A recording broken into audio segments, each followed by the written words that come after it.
Bueno, ahora vamos, antes del break vamos a tener 2 Tech Talks. Hacemos lo mismo que la vez pasada, invitamos a las 2 investigadoras y después, ya que terminen las 2, damos lugar para preguntas y respuestas. ¿Ok? Entonces ahorita…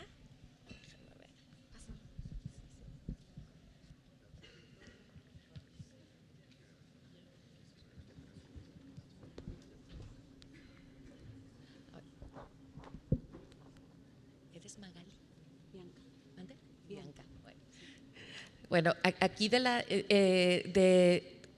la unidad de medicina experimental, con ustedes les presento a la maestra Bianca, quien nos va a comenzar ahorita su plática. Gracias. Buenas tardes a todos. El siguiente proyecto, titulado Disfunción mitocondrial en el músculo esquelético en un modelo de preclínico de fracción de eyección preservada, pues forma parte de la unidad de medicina experimental y terapias avanzadas. La falla cardíaca con fracción de eyección preservada es un síndrome clínico con una alta morbilidad y mortalidad. Las anormalidades son amplias, como podemos observar en la figura que ustedes ven en el lado derecho, y que no solamente involucran alteraciones cardíacas, sino también a nivel sistémico, lo cual pues lo hace un síndrome complejo que se manifiesta en distintos fenotipos. De forma importante, las comorbilidades asociadas a este síndrome están en una estrecha relación con el desarrollo de la obesidad, la cual se caracteriza por un aumento en la masa grasa corporal. La forma clínica principal en la que se manifiesta este síndrome es por una intolerancia al ejercicio, lo cual impacta de manera muy profunda pues la calidad de vida de estos pacientes. Y bueno, ¿cómo dimensionamos esta intolerancia al ejercicio? En esta gráfica que les presento, podemos ver que el consumo máximo de oxígeno en estos pacientes, el promedio de solamente les permite costear o realizar actividades que se encuentran muy por debajo del umbral de los umbrales establecidos para vivir de manera independiente, como lo vemos en la 6ª barra de esta gráfica. Dentro de las alteraciones periféricas que se han asociado con este síndrome, es de interés para nosotros el estudio del músculo esquelético, ya que no solamente tiene un rol en la movilidad, sino también en el metabolismo. Como podemos observar, un incremento en la adiposidad conlleva a una resistencia anabólica y también disminuye la masa muscular. En este sentido, en pacientes con fracción de eyección preservada se han reportado distintas e importantes alteraciones estructurales y funcionales en este tejido. Y bueno, dentro de los mecanismos que subyacen a todas estas alteraciones, es de nuestro interés el estudio de la disfunción mitocondrial.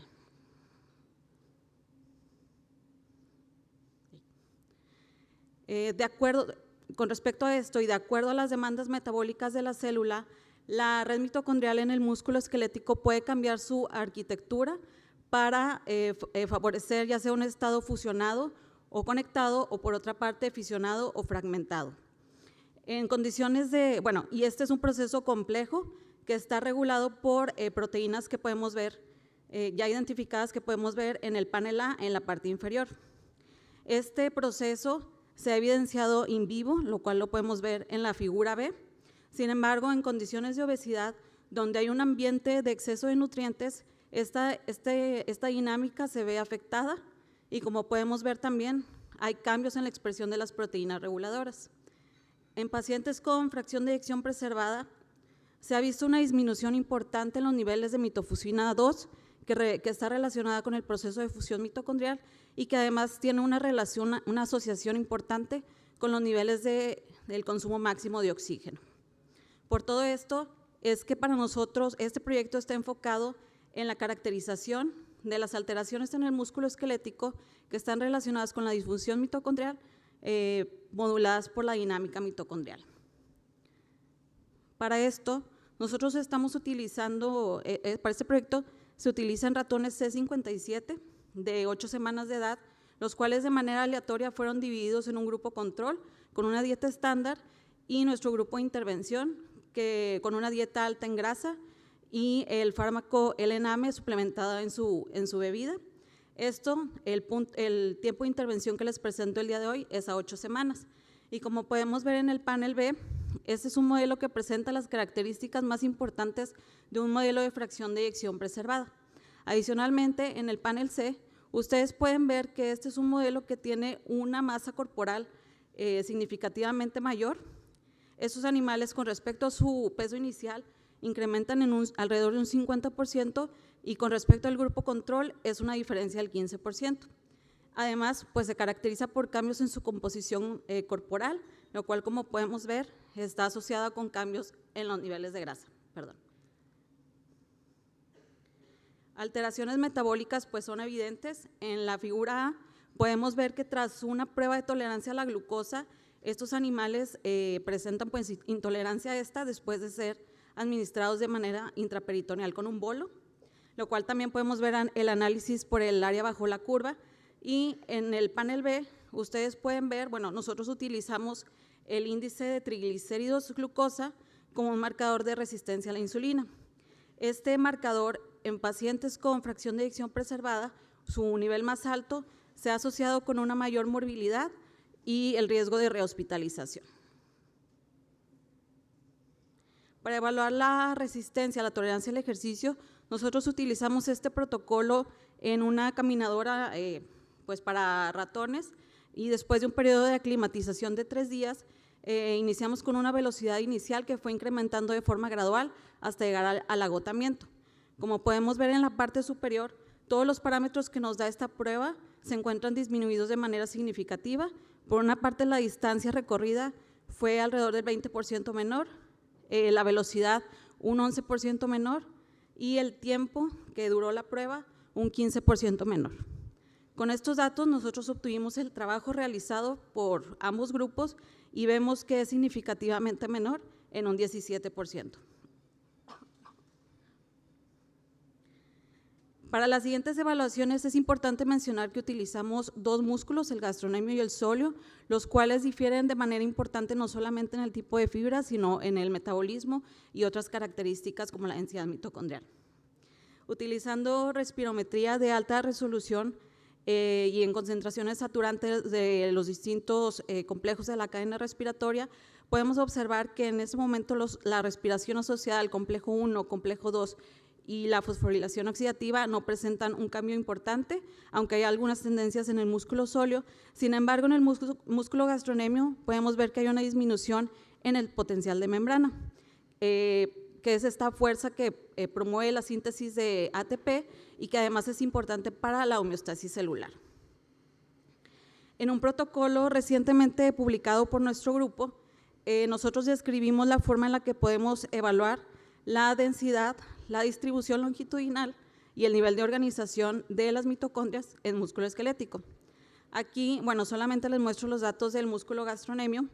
Podemos ver que si bien pues la distancia de manera longitudinal y la densidad mitocondrial no cambia, podemos ver que hay un cambio significativo, un aumento en el nivel de organización en este músculo, lo cual nos podría estar hablando de una forma de adaptación al estrés que están sometidos las células de estos animales.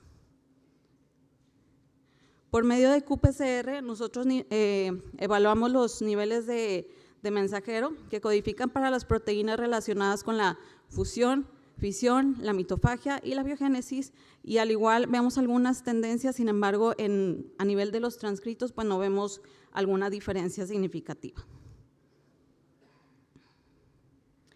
Y bueno, hasta el momento, como puntos claves de esta plática, quisiera marcar que bueno, en la caracterización que nosotros estamos llevando de este modelo, encontramos una intolerancia al ejercicio bastante importante y como mencioné, pues es el síntoma primario de estos pacientes.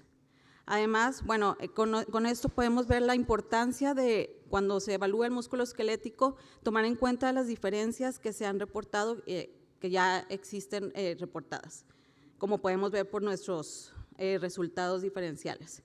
Y bueno, adicional a este punto en el tiempo, como parte de mi proyecto de doctorado, nosotros estamos evaluando otros puntos, principalmente, puntualmente en un grupo de 5 semanas y uno de 12, lo cual nos podrá ayudar a entender cómo se dan estos cambios con respecto a la duración de un ambiente con exceso de nutrientes.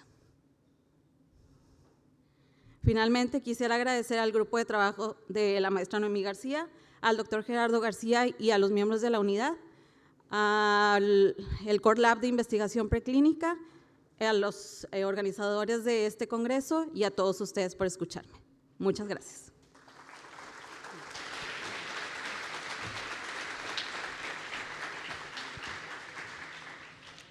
Muchas gracias, Bianca. Ahora les presento a la doctora Shirley Mora Godínez de la Unidad de Biología Integrativa, quien nos va a hablar hoy sobre su investigación. Muy buenas tardes. A continuación les estaré platicando este proyecto en el cual hemos estado analizando la asociación que puede haber entre lipidómica en plasma con diferentes variables clínicas en una cohorte de niños con síndrome metabólico y diabetes. Y bueno, si bien a lo largo de este congreso se ha estado hablando de la prevalencia que existe de la obesidad y enfermedades asociadas a estas, en la población en general, poco se ha dicho de la prevalencia en niños o adolescentes. Y bueno, actualmente sabemos que la prevalencia de obesidad en esta población es del 18%, con un importante incremento a través de los años. Por acá muestro el mapa donde podemos ver la prevalencia en diferentes países, tanto en niños como en niños. Y bueno, vemos que entre estos México resalta como uno de los países con mayor prevalencia en esta población, ubicándolo actualmente en el país número 1 como el país que tiene mayor obesidad infantil.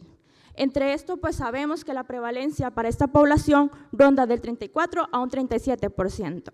Y también se ha asociado que altos índices de masa corporal pues aumentan el riesgo de padecer diabetes tipo 2, que también sabemos que es la causa número 2 de muertes en México. Y bueno, asociado a esto, pues sabemos que también la presencia de diabetes tipo 2 en la población infantil ha aumentado en un 34%, por lo que nos es de gran importancia pues saber qué está pasando, porque esta enfermedad que normalmente solíamos ver pues en población más adulta, ahora la vemos también en esta población, pues en niños y en adolescentes. Es por ello, en este estudio, pues trabajamos con una cohorte que fue dividida en un grupo control, un grupo con síndrome metabólico y un grupo diabetes. Como parte de la caracterización de este grupo, tenemos parámetros antropométricos y también parámetros bioquímicos, así como los diferentes niveles de biomarcadores de inflamación. Además, en nuestro grupo actualmente se ha caracterizado mediante 2 metodologías diferentes los perfiles de lípidos en plasma. Una de ellas, pues una metodología on-targeted, que esta nos permite generar hipótesis y pues preguntarnos qué es lo que está pasando y pues resaltar aquellas clases de lípidos que podrían ser de gran importancia para su estudio. En otra metodología, ahora sí realizamos un fraccionamiento de las diferentes clases de lípidos que existen y de estas seleccionamos 2 que fueron ésteres de colesterol y fosfolípidos, puestos que se ha asociado que cambios en niveles de estos lípidos pues están relacionados con condiciones metabólicas. En cuanto a la caracterización pues, de la cohorte, para establecer el grupo de síndrome metabólico, pues se hizo basado en criterios de Cook, en donde se tenían que cumplir al menos 3 de estos factores de riesgo. Por acá podemos ver, resalto diferencias significativas en cuanto a circunferencia en cintura, así como niveles de triglicéridos y niveles de HDL. En cuanto al grupo de diabetes, pues hubo mayores niveles en el grupo de diabetes respecto al grupo control y el grupo de síndrome metabólico. Adicionalmente, en cuanto a marcadores de inflamación, pues podemos observar 3 citoquinas que estuvieron elevadas en el grupo de diabetes y de ellas pues también se encontró la citoquina IL-18 elevada en el grupo de síndrome metabólico. Pues ya se sabe que estas citoquinas es de las primeras que suele activarse pues en esta condición y posteriormente pues activa otras vías de inflamación. Ahora sí, en cuanto En cuanto a los resultados de lipidómica dirigida, tenemos o logramos caracterizar el perfil de ácidos grasos, de los fosfolípidos y también de ésteres de colesterol. Acá, por ejemplo, podemos observar que en la fracción de fosfolípidos hay una mayor proporción de ácidos grasos saturados, mientras que en la fracción de ésteres de colesterol se acumulan principalmente ácidos grasos poliinsaturados. Esto se debe justamente a la vía de síntesis, pues donde ya sabemos que los ésteres de colesterol se forman a partir de la transferencia de un ácido graso de los fosfolípidos al colesterol, y normalmente este ácido graso que es transferido corresponde a un ácido graso poliinsaturado. También estos datos pues, nos permiten observar que efectivamente el grupo de síndrome metabólico se está separando del grupo control y del grupo diabetes, como podemos ver en el análisis de componentes principales. Acá quiero resaltar algunos ácidos grasos que pues, nos fueron de gran importancia en este análisis. Específicamente, en el panel A podemos ver aquellos ácidos grasos que fueron diferentes en diabetes o en síndrome metabólico respecto al grupo control, en el cual podemos ver el ácido graso CL17, el cual aumentó en ambos grupos. Y bueno, cabe recalcar que este es un ácido de cadena impar, por lo que nos resultó bastante interesante, y además vimos que los ácidos grasos de síntesis de nuevo de cadena par, así como algunos monoinsaturados, pues solían disminuir en estos grupos.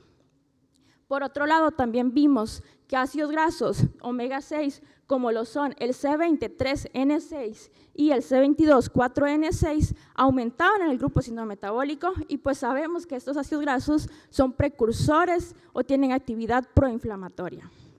Por otro lado, si hacemos un zoom a los ésteres de colesterol en el panel D acá abajito, pues hacemos un zoom a los omegas 3, podemos ver que varios de estos omegas están disminuyendo en el grupo de síndrome metabólico, que justamente son aquellos ácidos grasos que están asociados con una actividad antiinflamatoria. En cuanto a la lipidómica no dirigida, en este caso sí logramos separar el grupo control del grupo de síndrome metabólico y el grupo diabetes. Acá solo aparente para mencionar algunas clases de lípidos que resultaron significativas, encontramos ceramidas, esfingomielinas, que están aumentando justamente en el grupo de síndrome metabólico y diabetes y que están muy relacionadas con inflamación. Mientras tanto que lípidos como lo son heterofosfolípidos, que están más asociados con sistema inmune y sistema nervioso, disminuían en este grupo. Y bueno, también como parte de la caracterización de esta cohorte, tenemos datos de microbiota intestinal, y también se ha visto que los niños con síndrome metabólico y diabetes tienen cierto nivel de disbiosis.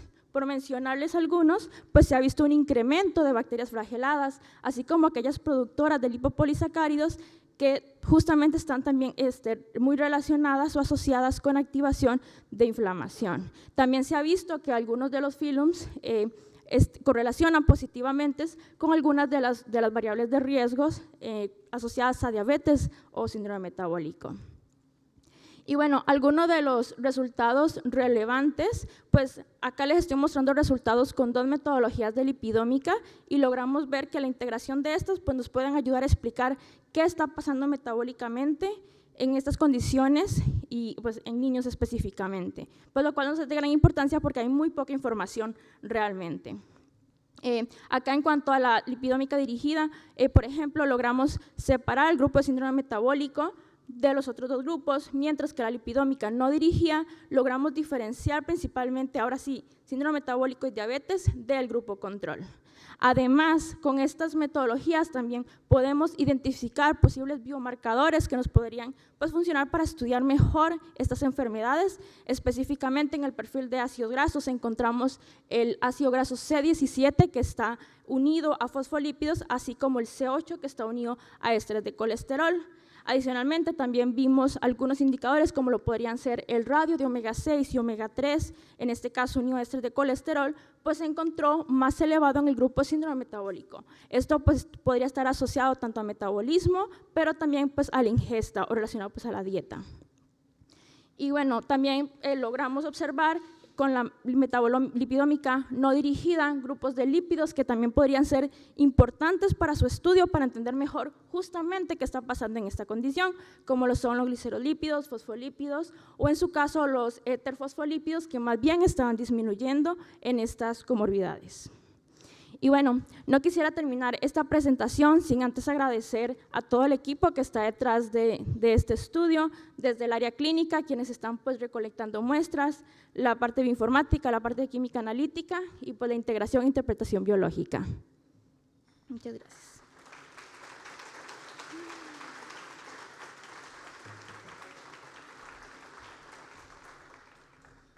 Gracias. Comenzamos ahora con la sesión de preguntas. Ahorita que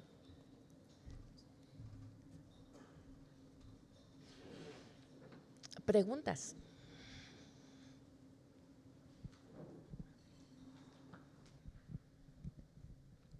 Muchas gracias por sus presentaciones, las dos, unas presentaciones muy bonitas, muy claras, en tiempo, muy bien. Conozco muy bien el trabajo de Bianca, por lo tanto voy a preferir hablar un poquito más del trabajo de Shirley. ¿Cuál es la explicación potencial? O sea, es obvio lo que presentabas, la metabolómica no dirigida, si te permite agrupar los tres, porque además en inflamación, en componentes metabólicos, en características, hemos visto en esta corte que conforme va progresando la enfermedad metabólica hasta diabetes, hay características muy distintas y siempre hemos visto en la parte inflamatoria esas diferencias. ¿Qué explica que en tu metabolómica dirigida realmente se asocie completamente el estado más avanzado, que es la diabetes tipo 2 en un niño, con el grupo control? ¿Qué explicación puedes dar a esto? Se refiere pues, a cómo se hacían los clústeres, ¿no?, de manera distinta. Pues esto se debe principalmente a diferencias justo en las metodologías. Por ejemplo, con la metabolómica, la lipidómica dirigida, pues estamos caracterizando todo el perfil de ácidos grasos que está unido a éster de colesterol. Tengamos o no los estándares específicamente para todos los ésteres de colesterol. Entonces, mientras que en la no dirigida, pues también depende mucho de qué podemos anotar o qué no. También ahí hablamos de la sensibilidad de cada técnica. Por eso, cuando trabajamos con no dirigida, pues decimos, bueno, vamos a generar hipótesis y ya luego pasamos a la dirigida, que también pues, nos permite ver, ahora sí, determinar niveles, decir, bueno, qué porcentaje o qué concentración de este ácido graso se asocia o no realmente con cada una de las condiciones.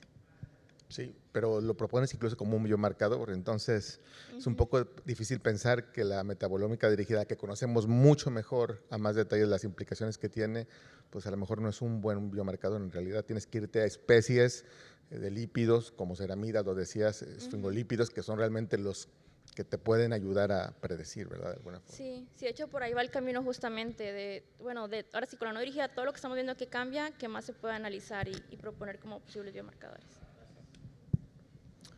Muchas gracias por las presentaciones. Para Shirley, mencionabas ahorita en la conclusión que había, al menos de este estudio inicial, un par de ácidos grasos como biomarcadores, pero ¿pudieras ahondar un poco más en cuál fue la evidencia presentada? O sea, ¿hubo una curva respuesta? Porque tenemos grupos diferentes, digo, uno es diabetes tipo 2, otro es síndrome metabólico. ¿Dónde están esas diferencias que observaste para decir, pueden ser biomarcadores? Sí, bueno, primero cabe mencionar que es una corte muy pequeña, ¿verdad? Por eso hablamos de potenciales biomarcadores y pues para asegurar que efectivamente puedan funcionar como tal, pues ocupamos un grupo más grande. Pero bueno, inicialmente vemos los niveles. También luego hicimos correlaciones, aquí pues no mostré todas las gráficas, pero también tenemos gráficas de correlación con diferentes variables clínicas y factores de riesgo. Y por último, bueno, como nos saltaron estos, corrimos varios modelos de regresión, donde ahora sí metíamos otros parámetros, otras variables como edad, sexo y ver que no influenciaban, y fueron las que se mantuvieron persistentes o bastante robustas en cuanto a p-value, en cuanto a la correlación que podíamos ver en cómo cambiaba también. Entonces, así fue como se determinó esos como potenciales.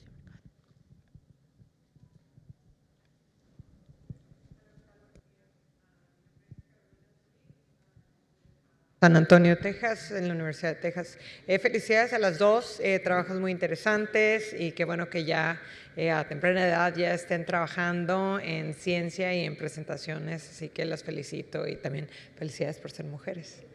En cuanto al trabajo de falla cardíaca, muy interesante trabajo en cuanto a nivel cardíaco y también en cuanto a nivel de músculo esquelético.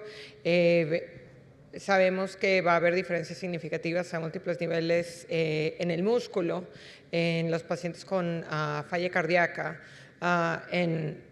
de cualquier clasificación. Mi pregunta es, ¿tienen planeados hacer intervenciones a corto o mediano plazo con estos modelos animales para ver si hay intervenciones que puedan revertir los hallazgos que nos acabas de mostrar?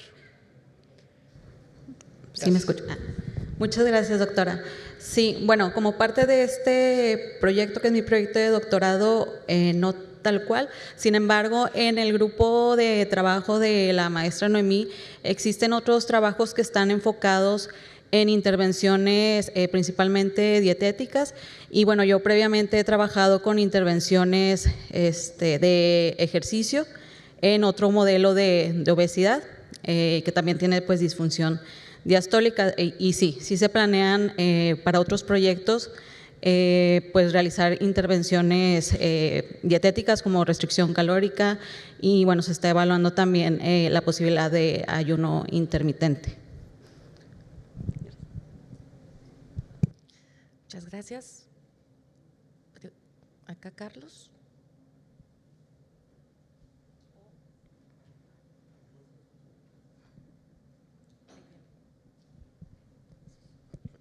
Sí, muchas felicidades por la investigación, es bastante interesante.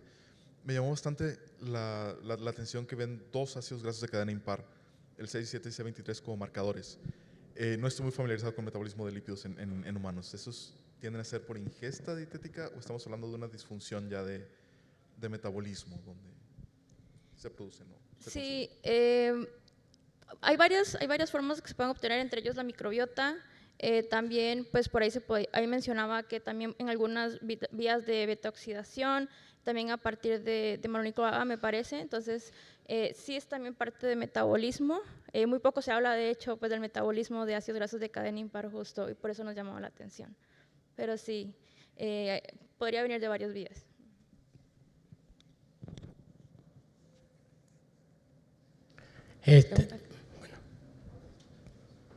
Son dos preguntas muy básicas. Una es, porque vi que en su lipidoma aparecían una especie de 17 carbonos, que no es muy normal. ¿Han visto o han propuesto de dónde viene esa cadena? Porque lo más seguro es que venga de un origen bacteriano. Y la segunda es si han medido intermediarios lipídicos inflamatorios, porque veo que hay un incremento en los niveles de metabolitos de ácido araquidónico, no sé, tromboxanos, prostaglandinas, etcétera. Me preguntaba por intermediarios de inflamación. Sí, Sí, lípidos proinflamatorios, prostaglandinas, tromboxanos, porque veo que hay especies moleculares de 20 carbonos enriquecidas, entonces sí, eso puede favorecer la formación de lípidos proinflamatorios. Sí, no se tienen esos datos, no hemos medido como esos intermediarios, sí sería súper interesante. Sí, lo más que hemos hecho pues es ya correlacionar directamente los niveles de citoquinas con los ácidos grasos que nos salieron diferenciales. Okay, gracias. ¿Preguntas? Acá. Después se lo das a… Bianca, ¿cierto? Dentro del metabolismo energético que ocurre en el músculo y todo esto que tú estás presentando, ¿cómo que podemos especular un poco de todos esos factores que pueden afectar o que se pueden modular por el ejercicio o por otras complicaciones metabólicas que puedan ocurrir y que se afecten? Tú mostraste dos tipos musculares y habían como ciertas diferencias entre los tipos musculares. ¿Eso qué puede implicar qué implican esas diferencias? Gracias por la pregunta. Sí, bueno, por cuestiones de tiempo no expliqué más sobre esto, pero se está muy reportado que además de los cambios que tienen en las fibras musculares, estos músculos pues tienen un metabolismo ya sea más glucolítico y oxidativo, y también pues tienen cambios en la densidad mitocondrial entre un tipo y otro, y hay otros músculos que tienen una mezcla de ambos tipos de fibra. Lo que también se ha visto es alteraciones que tienen con respecto, o sea, cuáles son los músculos o los tipos de músculos, por ejemplo, que se fatigan de forma más rápida. En este caso, pues el músculo gastrocnemio es un músculo que por sus características se fatiga de forma más temprana, que de hecho pues es lo que estamos viendo, al menos en la parte de respiración, pues que sí hay un cambio importante en este músculo en este tiempo. Entonces es por eso que estamos evaluando tanto estos dos músculos como en diferentes periodos de tiempo para ver pues estos cambios que, como mencioné, pues están relacionados a este ambiente de exceso de nutrientes y cómo responden a todo esto. Gracias. ¿Sí? ¿Se escucha? Sí, mi pregunta es para Shirley. Los datos vienen de una cohorte, pero parece que no entendí como la parte del tiempo en los análisis, entonces quisiera como entender cómo se va a incorporar la parte de estar siguiendo a las personas y los cambios en grupos. No va a haber un seguimiento tal cual, de hecho es una corte que se obtuvo hace varios años aquí por el doctor Gerardo y otros pues, colegas de la Escuela de Medicina. Sí, no va a haber un seguimiento, se tienen muestras guardadas, en su momento se guardó pues para microbiota intestinal, se guardó también sueroplasma para posteriores análisis, pero sí no está contemplado el seguimiento de la corte. Bueno, sí. Ajá, el biobanco, fue un biobanco más bien donde tuvimos las muestras. Sí, mi pregunta es para Bianca. Hola, soy Julieta Palomeque. Yo quería saber, durante el ejercicio, en condiciones normales, la quinasa dependiente de MP, la MPK, juega un rol fundamental en la captación de glucosa. Supongo que en estos individuos que tienen obesidad y una resistencia a la insulina, esa actividad de AMPK es mayor. ¿Ustedes pensaron en atribuirlo o en estudiar esta quinasa? Gracias, doctora. Bueno, de hecho sí la hemos evaluado, se ha evaluado en el grupo de la maestra Noemí, en este otro modelo que menciono, que es la rata azúcar obesa, que también pues presenta disfunción diastólica. Se ha evaluado pues la expresión y la fosforilación de la AMPK, y se ha visto un cambios principalmente en la fosforilación, pero sí es algo que hemos evaluado para abajo. Pues, gracias.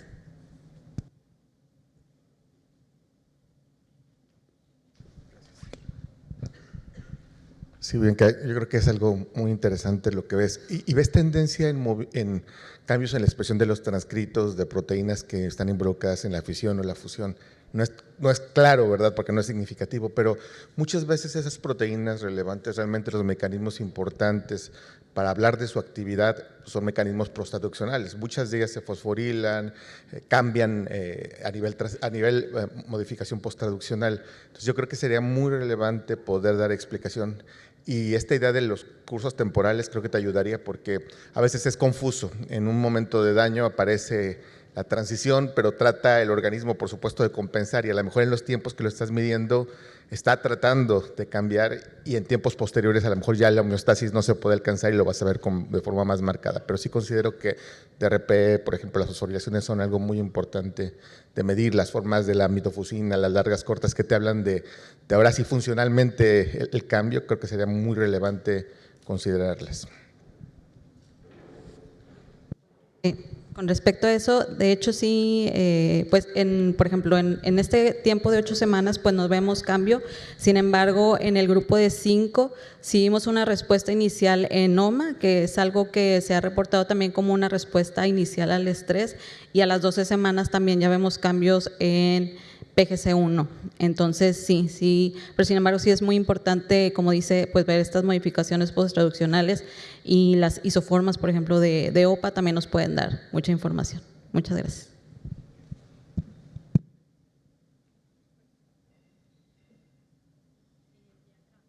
Cuando tú mencionas, es que cuando me dice la respuesta ahorita me dejó con otra pregunta, porque mencionas es el exceso de nutrientes, ¿sí? Como que están expuestos a un exceso de nutrientes, pero ¿te refieres a macronutrientes o a un exceso de nutrientes en general? Y si es macronutrientes, ¿qué podría pasar con los micronutrientes en exceso o en déficit? Si de pronto se han hecho esa pregunta. No, en corto de los micronutrientes, pues no, pero sí me refiero pues principalmente a esta sobrecarga de ácidos grasos por la dieta alta en grasa, que es un 60%. Gracias. Yo creo que en ese caso sería importante llamarlo así, un exceso de ácidos grasos o un exceso de glucosa y con el nombre, porque cuando se habla de exceso de nutrientes se piensa en todos los nutrientes, pues entonces como sugerencia. ¿Alguna otra pregunta o también recordarle a la audiencia virtual que puede poner sus preguntas? Anda por acá. Luis.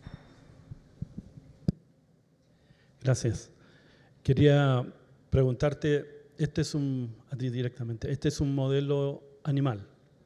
Mi pregunta es si has ensayado o vas a ensayar tejido humano. Ese es un punto. Y el siguiente es, ¿qué tan factible ves que los mecanismos que estás viendo aquí se puedan repetir en un tejido humano de obeso o de no obeso? Gracias, doctor. Pues quisiéramos, como parte de mi proyecto, pues no. Sin embargo, sí es una perspectiva poder llegar hasta allá. Y bueno, hay otros modelos de falla cardíaca con fracción de eyección preservada que se han desarrollado y en algunos otros grupos de trabajo sí han reportado esta comparación con biopsias de músculo esquelético, y ahí se puede ver cómo pues hay algunas diferencias que pues no es exactamente igual al músculo de pacientes, pero sí hay cambios muy similares. No recuerdo si este modelo se ha también comparado, pero al menos con otros sí se ha visto que pues recapitulan pues lo que está pasando en el paciente, lo poco que está reportado en el músculo esquelético. Gracias.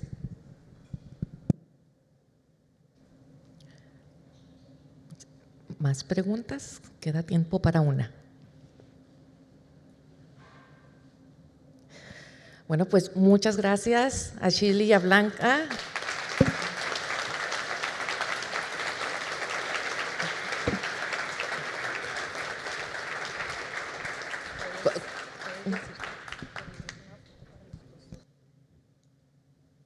Bueno, ahora los invitamos al cóctel que ya está listo por allá atrás, y además para los miembros del instituto les recordamos que ahorita a la 1 comienzan las fotos para los que amanezcan fotogénicos probablemente va a ser por aquí, pero ahorita les indicamos para que no se nos pierdan.